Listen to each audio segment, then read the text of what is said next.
Second यानी दूसरी disease पढ़ेंगे जिसे हम कहते हैं मायोकार्डियल इन्फार्क्शन, या उसी दूसरा नाम दिया जाता है हार्ट अटैक, या इसे हम जो है सिंपल वर्ड्स में MI कहते हैं। ये लेक्चर थोड़ा सा लेंथी होगा, तो इंशाल्लाह इसको हम 2 हिस्सों में यानी पार्ट 1 पार्ट 2 में कवर करेंगे। आज हम पार्ट ए जो है वो कवर करेंगे और इसके बाद जो दूसरा पार्ट होगा वो हम इंशाल्लाह नेक्स्ट लेक्चर में जो है वो कवर करेंगे। मायोकार्डियल इन्फार्क्शन में सबसे पहले हम पैथोफिजियोलॉजी पढ़ेंगे कि बेसिकली हमारे पास जो डिजीज़ प्रोसेस है यानी MI होती किस तरह है। उसके बाद दूसरा हमारे पास होगा कि इसकी जो हमारे पास टाइप्स है वो कौन कौन से हैं। फिर तीसरी नंबर पे हमारे पास होगा कि हम MI को डायग्नोस किस तरह कर सकते हैं, यानी हम इसको मालूम कैसे कर सकते हैं कि पेशेंट को MI हुई है या नहीं। उसके बाद हमारे पास होगी कि हम प्रिवेंटिव मेजर कौन कौन से हैं, यानी हम MI को किस तरह प्रिवेंट कर सकते हैं। फिर हमारा जो नेक्स्ट टॉपिक होगा वो होगा कि हम यानी इसकी जो रिस्क फैक्टर्स हैं कि MI की तरफ कौन कौन सी चीज़ें ऐसी हैं जो इसको रिस्क यानी MI के लिए पहचाना जाता है, कौन कौन से ऐसे रिस्क फैक्टर्स हैं। उसके बाद हमारी होगी ट्रीटमेंट कि हम जो टाइप वाइज जो है फर्स्ट टाइप या सेकंड टाइप इन दोनों की ट्रीटमेंट किस तरह होती है। सबसे पहले अगर हम पैथोफिजियोलॉजी को देखो तो मैंने जिस तरह पिछले लेक्चर में आप लोगों को बताया था कि हमारे पास जो हार्ट पूरी बॉडी को ब्लड देता है, लेकिन साथ में हार्ट जो है एरोटा के जरिए हमारे पास यहाँ जो मेन आर्टरीज है हमारे पास कोरोनरी आर्टरीज जिसे हम कहते हैं जो हार्ट के मसल्स को ब्लड सर्कुलेशन देते हैं। हमारे पास RCA है, LCA है हमारे पास, फिर LCA के जो ब्रांचेस है लेफ्ट सर्कम्फ्लेक्स LAD, ये बेसिकली हमारे पास मेजर कोरोनरी आर्टरीज होती है जो हार्ट के मसल को ब्लड सप्लाई करती है। अब यहाँ पे हमारे पास इन कोरोनरी आर्टरीज में सडनली ब्लॉकेज आ जाती है और वहाँ की जो टिश्यूज़ है वहाँ उस तरफ जो है ब्लड सप्लाई बंद हो जाती है सडनली, जिसे हम MI कहते हैं। लेकिन यहाँ पे हमारे पास अगर हम इन कोरोनरी आर्टरीज के इंटरनल स्ट्रक्चर को देखें तो हमारे पास बेसिकली होता किस तरह है कि ब्लॉकेज आती किस तरह है। तो यहाँ पे अगर हम देखें कि हमारे पास कोरोनरी आर्टरी है, कोरोनरी आर्टरी की जो हमारे पास इनर लेयर होती है जो एंडोथेलियल से बना होता है, जिसे हम दूसरे वर्ड में ट्यूनिक या इंटीमिया भी कहते हैं। बेसिकली यही लेयर अफेक्ट होता है जिसकी वजह से हमारे पास क्या होती है, जो कोरोनरी आर्टरीज है उसमें ब्लॉकेज आना शुरू हो जाती है। अगर हम रिस्क फैक्टर्स को ले लें जो हमारे पास MI के लिए रिस्क फैक्टर्स होते हैं, जिस तरह हमारे पास अल्कोहल है, स्मोकिंग है, या एज जो हमारे पास है, जेंडर ग्रुप है, या फैमिली हिस्ट्री, ये हमारे पास वो रिस्क फैक्टर्स हैं जो MI की तरफ लीड करती है। अगर हम एक रिस्क फैक्टर को ले लें जिस तरह हमारे पास है स्मोकिंग, अगर एक बंदा स्मोकिंग करता है तो ये स्मोकिंग पार्टिकल्स जो है ये ब्लड सर्कुलेशन में जब जाती है तो ये बेसिकली आके इन एरिया जो हमारे पास एंडोथेलियल सेल्स है उसको अफेक्ट करती है।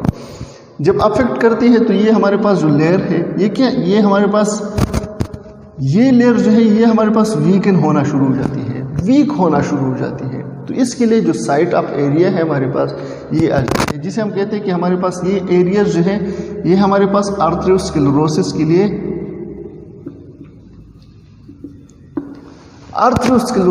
लिए ये एक बेहतरीन जगह बन जाती है। जैसे हमारे पास आर्थरोस्क्लेरोसिस जो है वो बिल्डअप होना शुरू हो जाती है तो हमारे पास एक ऐसी कंडीशन जो हम कहते हैं कि ये हमारे पास क्या है, पार्शली ब्लॉक है, ये कंप्लीट ब्लॉक नहीं है। पार्शली ब्लॉक में हमारे पास ये एक ऐसा लेयर बना जाता है जिसे हम हार्ड लेयर कहते हैं। ये हार्ड लेयर बेसिकली हमारे पास जिसे हम दूसरा नाम कहते हैं फाइबर्स के, उससे बना होता है, फाइबर्स। और अगर हम इंटीरियर एरिया को देखें जिनकी वजह से एकमुलेशन हो चुकी है उनको हम कहते हैं कि ये हमारे पास क्या है, ये सॉफ्ट इंटीरियर है, क्योंकि इसमें हमारे पास बेसिकली क्या है, ये हमारे पास फैट्स है, प्रोटीन्स है, कैल्शियम है, ये बेसिकली लेयर की वजह से क्या हो चुकी है, एकमुलेट हो चुकी है। लेकिन यहाँ पे सीन जो है ये हमारे पास क्या है, MI जो है ये बिल्कुल नहीं है, क्योंकि MI की जब हम बात करते हैं हम कहते हैं कि हमारे पास क्या है, कंप्लीट ब्लॉकेज आई हुई है। तो कंप्लीट ब्लॉकेज के लिए क्या होता है कि जैसे ही हमारे पास ये कंडीशन क्रिएट हो जाता है, अगर हम इस कंडीशन ब्लड फ्लो को देखें तो हमारे पास, अगर हम पूरी आर्टरी को देखें यहाँ पे, तो हमारे पास यहाँ कोई एकमुलेशन जो है यहाँ पे हो चुकी है, किस चीज़ की, हमारे पास जो है आर्थरोस्क्लेरोसिस की एकमुलेशन हो चुकी है। लेकिन जैसे ही हमारे पास ब्लड फ्लो स्टार्ट होता है, ब्लड फ्लो जाता है यहाँ पे, तो यहाँ पे जो है एक मैकेनिकल फोर्स जो है यहाँ क्या हो जाती है, यहाँ क्रिएट हो जाती है, क्योंकि यहाँ पर ब्लड फ्लो जो है जाने की कोशिश करता है और आर्थरोस्क्लेरोसिस उसको बेसिकली ब्लड फ्लो को कंप्लीट पास होने नहीं देता। जब पास होने नहीं देता तो यहाँ पे जो हमारे पास हार्ड लेयर है ये स्ट्रेचिंग की वजह से जो है ये पट जाता है, ये ओपन हो जाता है। अब जब ये ओपन हो जाएगा तो इसके अंदर हमारे पास जो इंटीरियर क्या थी, हमारे पास जो है ये सॉफ्ट इंटीरियर थी, फैट्स थे, हमारे पास प्रोटीन, कैल्शियम, WBCs, ये सारे क्या हो जाते हैं, इस कंडीशन के फिर हम क्या कहते हैं, थ्रोम्बोलाइटिक कहते हैं। उसके बाद क्या होता है कि हमारे पास ब्लड में जो है क्या होती है, हमारे पास प्लेटलेट्स होती है, और प्लेटलेट्स का क्या है, ये क्लॉटिंग फैक्टर है। अब यहाँ पे क्या होगा कि हमारे ब्लड में जो है प्लेटलेट्स की तादाद, क्वांटिटी बहुत ज़्यादा होती है, तो यहाँ पे जो है प्लेटलेट्स यहाँ पे इसके साथ एकमुलेट होना शुरू हो जाती है, और ये इसको इतना स्पीडी कर देता है रिएक्शन को कि ये हमारे पास ये जो आर्टरी है ये क्या हो जाती है, ये कंप्लीट ब्लॉक हो जाती है। जब कंप्लीट ब्लॉक होती है तो यहाँ से हमारे पास जो सर्कुलेशन है अब ये नहीं पहुँचेगा, और यहाँ पे हमारे पास जो आगे टिश्यूज़ हैं वो क्या हो जाते हैं, उसमें नेक्रोसिस स्टार्ट हो जाती है, और इस कंडीशन को फिर हम कहते हैं कि ये हमारे पास क्या है, ये MI है। तो यहाँ पे कम से कम आप लोगों को ये समझना चाहिए कि असल में ये जो हमारे पास कंडीशन क्रिएट होती है आर्थरोस्क्लेरोसिस की, या जो फ्लैग की जो हमारे पास कंडीशन क्रिएट होती है, क्योंकि हम दोनों, हमारे पास जो सॉफ्ट इंटीरियर है और हमारे पास क्या है, हार्ड शेल है, इन दोनों को कंबाइन करके हम फ्लैग कहते हैं। अब इन दोनों की जो कंडीशन क्रिएट होती है, फ्लैग को बनने में जो है काफ़ी टाइम लगता है, महीनों लग सकते हैं, साल लग सकते हैं इसको। तो ये बेसिकली पेशेंट की एक हिस्ट्री होती है चेस्ट पेन की, और सडनली फिर क्या हो जाती है कि हमारे पास अगर यही शेल जो है, ये हार्ड शेल जो है, ये इसकी जो हमारे पास शेल है वो कोर ख़त्म हो जाती है, फिर हमारे पास प्लेटलेट्स यहाँ पे जो है एकमुलेट होना शुरू हो जाती है। आप लोगों ने देखे होंगे कि हमारे पास जो MI के पेशेंट है उनको हमारे पास जो है एंटीप्लेटलेट एग्रीगेटिंग एजेंट्स भी देते हैं। तो आप लोगों के जहन में को कि भाई प्लेटलेट्स और यहाँ पे क्या नहीं, तो यहाँ पे प्लेटलेट्स जो है बेसिकली हमारे पास इस कंडीशन को स्पीड अप करती है, और यहाँ पे जो हमारे पास जो आर्टरी है वो कंप्लीट ब्लॉक हो जाती है।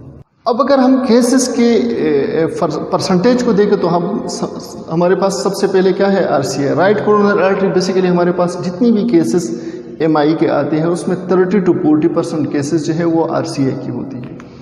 अगर हम लेफ्ट सरकम्प्लेक्स को देखें तो उसमें हमारे पास 15 to 20% जो है वो लेफ्ट सरकम्प्लेक्स की होती है, और हमारे पास LAD का अगर हम देखें तो 40 to 50% केसेस जो है वो LAD की होती है। अब अगर हम क्रॉस सेक्शनल देखें कि हमारे पास कौन से एरिया हार्ट की ज़्यादा अफेक्ट होती है, तो अगर हम सबसे पहले इंटीरियर जो हमारे पास एरिया है, अगर हम क्रॉस सेक्शनल ले, ये हमारे पास क्या है, इंटीरियर पार्ट है जो फ्रंट की होती है हार्ट की, और हमारे पास अगर पोस्टीरियर को हम जो हमारे पास बैक साइड है उसको हम ले, ये हमारे पास बैक साइड हो गई हार्ट की, ये हमारे पास फ्रंट साइड हो गई। तो हमारे पास यहाँ पे जो पोस्टीरियर साइड है उस पर हमारे पास सबसे पहले क्या है, RCA है, फिर हमारे पास दूसरी साइड पे क्या है, वो है लेफ्ट सरकम्प्लेक्स है, फिर हमारे पास क्या है, LAD है। ये तीनों जो हमारे पास कोरोनरी आर्टरीज हैं, अगर आप देखें, अगर हम यहाँ पे देखें, यह हमारे पास क्या है, राइट वेंट्रिकल है, और यहाँ पे हमारे पास क्या है, लेफ्ट वेंट्रिकल है। अगर हम इस एरिया को देखें, ये एरिया, ये हमारे पास लेयर हो गई, ठीक है, और ये इंटरनल एरिया हमारे पास क्या है, राइट वेंट्रिकल है, ये हमारे पास क्या है, लेफ्ट वेंट्रिकल है। तो हमारे पास तीनों कोरोनरी आर्टरीज की ज़्यादा ब्लड सप्लाई वो कहाँ पे है, वो लेफ्ट वेंट्रिकल की तरफ है। तो यहाँ पे हमारे पास अगर इन तीनों कोरोनरी आर्टरीज में अगर आप देखें तो इसकी जो ब्लड सप्लाई है वो ज़्यादातर हमारे पास क्या है, लेफ्ट वेंट्रिकल की तरफ है। तो इसी वजह से ज़्यादातर हमारे पास अगर पेशेंट को MI होती है तो उसमें ज़्यादातर अफेक्टेड एरिया जो है वो क्या होती है, वो हमारे पास लेफ्ट वेंट्रिकल होती है। और कम से कम आप लोगों के जहन में ये होना चाहिए कि लेफ्ट वेंट्रिकल ही बेसिकली हमारे पास पूरी हार्ट को ब्लड देने के लिए जो रिस्पॉन्सिबल है वो क्या है, लेफ्ट वेंट्रिकल है। इसी वजह से लोगों की सडनली डेथ होती है कि MI हो जाती है, और MI के बाद पेशेंट सडनली अगर इसको ट्रीट नहीं किया जाए तो उसकी सडनली डेथ हो जाती है। वो क्यों, क्योंकि यहाँ पे हमारे पास जो कोरोनरी आर्टरीज हैं मेन, इनकी ज़्यादातर ब्लड सप्लाई लेफ्ट वेंट्रिकल की तरफ है। तो अगर इन तीनों में ज़्यादातर अफेक्ट होती है, अगर आप LAD को देखें तो इसका रेशो बहुत ज़्यादा है, अगर आप उसको देखो RCA के देखो तो वो भी बहुत ज़्यादा है। लेफ्ट सरकम्प्लेक्स की हमारे पास परसेंटेज कम है। अब अगर हम टाइप्स की बात करें तो इसके दो मेन जो हमारे पास क्या है एमआई के दो बड़े टाइप्स हैं। एक को हम कहते हैं स्टीमी, दूसरे को हम कहते हैं इनस्टीमी। स्टीमी का मतलब यहाँ पे हमारे पास क्या है कि ये जो हमारे पास दो चीज़ें हैं वो क्या है, ST elevated MI myocardial infarction, और दूसरा हमारे पास क्या है नॉन एसटी एलिवेटेड एमआई। अब यहाँ पे कम से कम आप लोगों ने समझना होगा, क्योंकि ये बेसिकली इसको हम डायग्नोस करते हैं किस चीज़ पे, एमआई, ये ईसीजी के ऊपर। तो कम से कम आप लोगों ने जहन में चीज़ क्लियर करनी है सबसे पहले। इसके एक और चीज़ मैं आप लोगों को यहाँ बता दूं कि हमारे पास अगर नेक्रोसिस, अगर यहाँ पे blood supply suddenly 1 minute 2 minute 5 minute के लिए अगर बंद हो जाए तो ये रिवर्सिबल हो सकती है, ये रिवर्स होती है। लेकिन अगर ये 20-40 या 1 घंटे तक टाइम चला जाए तो फिर इसकी पॉसिबिलिटी बहुत कम होती है कि ये रिवर्सिबल हो सके। यानी अगर वो कोरोनरी आर्टरी आपने उसको ओपन भी कर दी, लेकिन इसकी जो टिश्यूज़ होते हैं अगर वो टिश्यूज़ एक दफ़ा डेड हो गए तो वो जो नेक्रोसिस हो जाती है तो वो दोबारा उसकी चांसेस बहुत कम हो जाती हैं।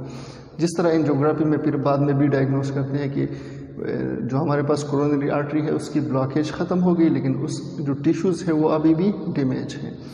तो यहाँ पे आप लोगों ने कम से कम जहन में याद रखनी होगी कि हमारे पास ईसीजी में इंशाल्लाह जो हमारे बाद में जो लेक्चर्स आएंगे कार्डियोवैस्कुलर सिस्टम में, वो ईसीजी की भी एक लेक्चर होगी।